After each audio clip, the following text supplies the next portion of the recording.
welcome to Lilybug's Library. My name is Linda, and today we're just going to do some winter-themed books. We're just going to talk about a few that are out there that might be good. I mean, it's always hard to tell until you read them, but they sound pretty good. I know not everyone's celebrates Christmas or, for various reasons, so I thought maybe just some books about winter would be welcome.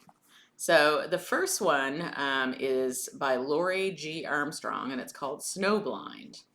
And it says the frigid winter months are mighty slow in the PI business for Julie Collins and her partner Kevin Wells. Until the duo is hired by a young woman to investigate problems at her grandfather's assisted living facility, where they encounter lax security, unqualified healthcare personnel, and a shady senior volunteer organization. Julie barely has time to delve deeper into the puzzling case before she reluctantly finds herself in an isolated cattle shelter on the Collins Ranch with her father during a raging blizzard. There's no escape from her father or from the biting cold and bitter memories. So that has potential. That sounds like it would be interesting, and I always love with wintry theme books. I love when they close everything off and there's like a blizzard and you have that forced proximity. It can make for some really interesting things. The next one's called In the Bleak Midwinter, and it's by Julie Spencer Fleming. It says Claire Ferguson, St. Albans' new priest, fits like a square peg in the conservative Episcopal parish at Miller's Kill, New York. She's not just a lady, she's a tough ex-army chopper pilot and nobody's fool. Then a newborn infant left at the church door brings her together with the town's police chief, Rush Van Alstyne, who's also ex-army and a cynical good shepherd for the stray sheep of his hometown. Their search for the baby's mother quickly leads them into the secrets that shadow Miller's Kill, like the ever-present Adirondacks. What they discover is a world of trouble, an attraction to each other, and murder. Okay. That one confuses me a little. Says that she's a priest. I guess it's okay, so it's an Episcopal parish. So I guess priests in the Episcopal parish can A, be women, and B, be married, or potentially have a relationship. So anyway, either way, sounds good. And it sounds like it would be really interesting with everything going on with the baby's mother, leaving the baby there. So yeah, interesting to see where that goes.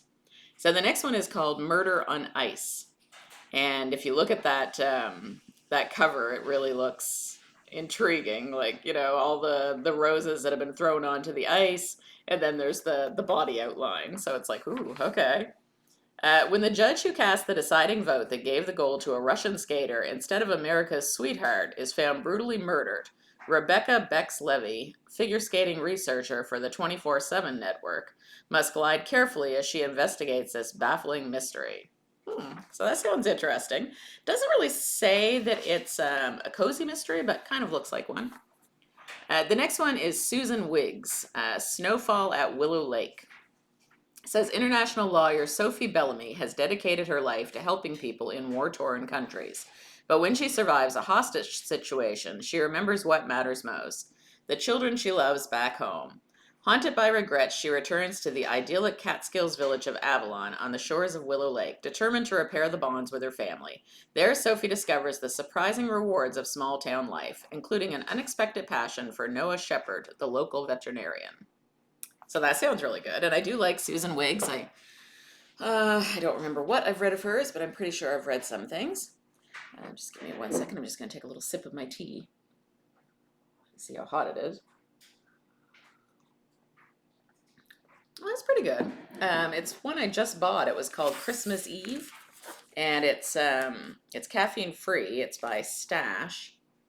And it says it's got cinnamon, spearmint, orange peel, vanilla extract, orange oil, natural cinnamon flavor, and clove bud oil. Interesting, but right now it's too hot. That actually burned my tongue. So the only thing I can taste at the moment is a little bit of the spearmint and a little bit of the cinnamon. So we'll see. All right, so the next one is called Ice, and I believe this one is a young adult. It says when Cassie was a little girl, her grandmother told her a fairy tale about her mother who made a deal with the polar bear king and was swept away to the ends of the earth. Now that Cassie is older, she knows the story was a nice way of saying her mother had died. Cassie lives with her father at an Arctic research station, is determined to become a scientist, and has no time for make believe. So that sounds like it could be a little bit magical. We'll see where that one goes.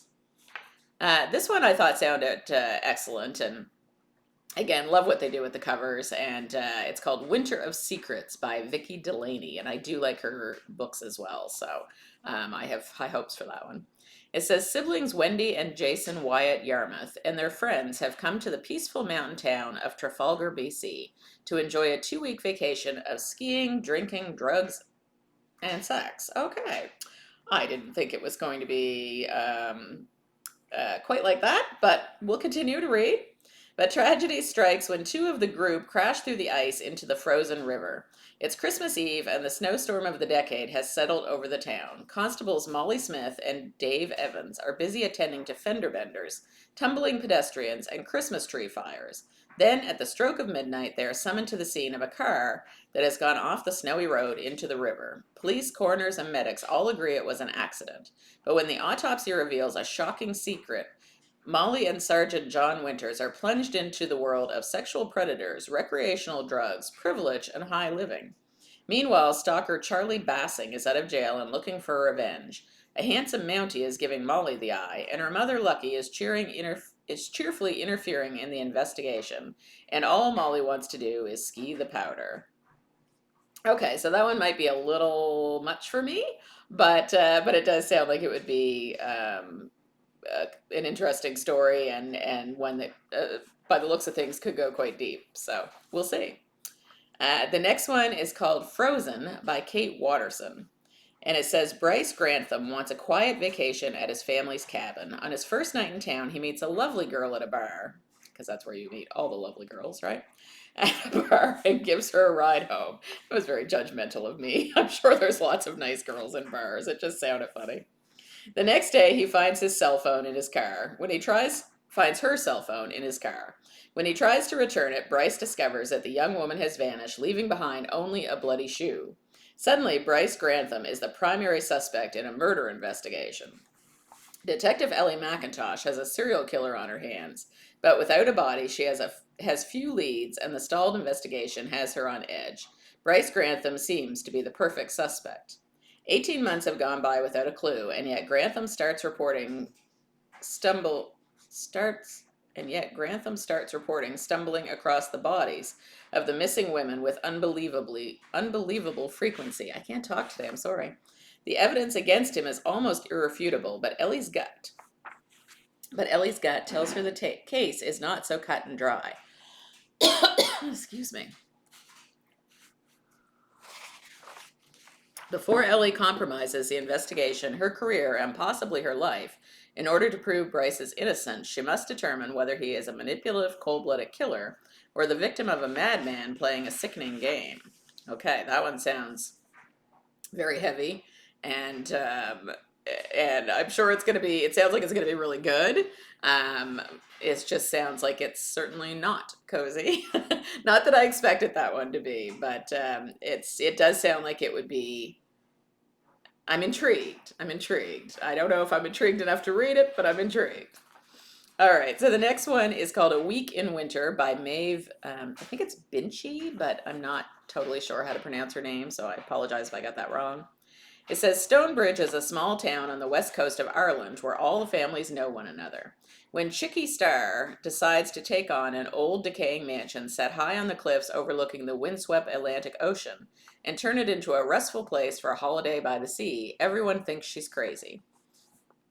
Helped by Rigger, a bad boy turned good who is handy around the house, and Orla, her niece, a whiz at business, Chicky is finally ready to welcome the first guests to Stonehouse's big warm kitchen, log fires, and understated elegant bedrooms. John, the American movie star, thinks he's arrived incognito. Winnie and Lillian are forced into taking a holiday together. Nicola and Henry, husband and wife, have been shaken by seeing too much death practicing medicine. Anders hates his father's business, but has a real talent for music. Miss Nell Howe, a retired school teacher, criticizes everything and leaves a day early, much to everyone's relief. The Walls are disappointed to have won this second prize holiday in a contest where first prize was Paris. And Frida the librarian is afraid of her own psychic visions.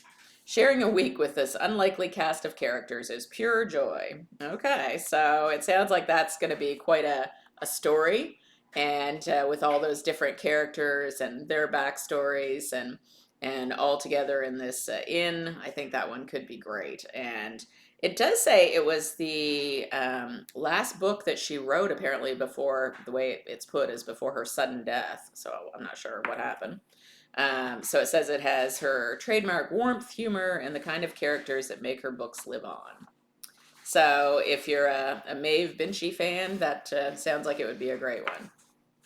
And I do love those kind of character built stories, where you've got all the different people and you've got, like you really, they're not just fluff, like you really dive into their stories and then it all kind of comes together. And yeah, I do love that. So the next one is called Cruel Winter. It says snow is a rarity in Maura Donovan's small village of County Cork, Ireland. So she wasn't sure what to expect when a major snowstorm rolled in around Sullivan's pub. But now she's stranded in a bar full of patrons and a suspected killer in a long ago murder.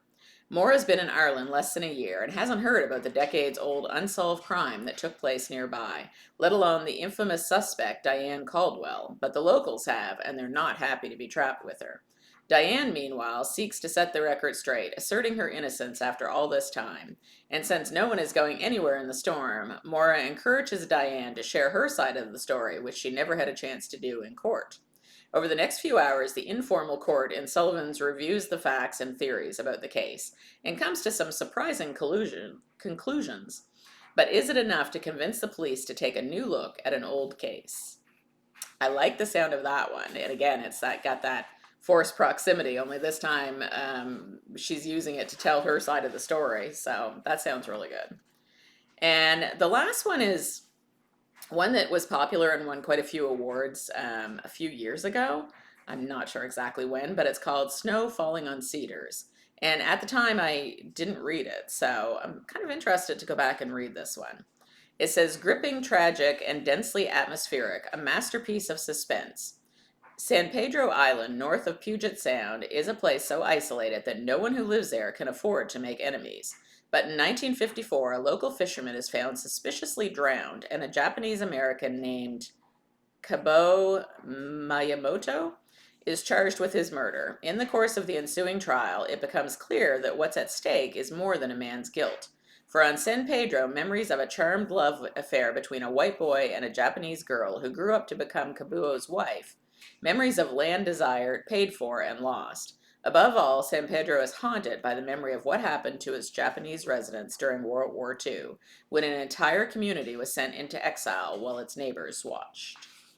So that one sounds like it's going to be quite heart-wrenching at times, and maybe a little more towards the classic kind of genre than it would be like a murder mystery or anything like that.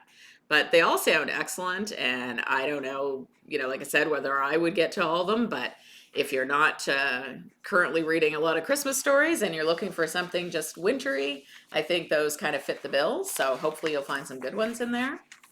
So anyone who is getting ready for Christmas, or even Hanukkah, I mean, I hope that whatever you're doing, that you're managing to find some time for yourself in there too. I know it gets so busy with family and baking and present buying and all of these things that sometimes we forget to take a minute for ourselves. So try and do that too. Maybe pick up a good book. All right, talk to you soon. Bye-bye.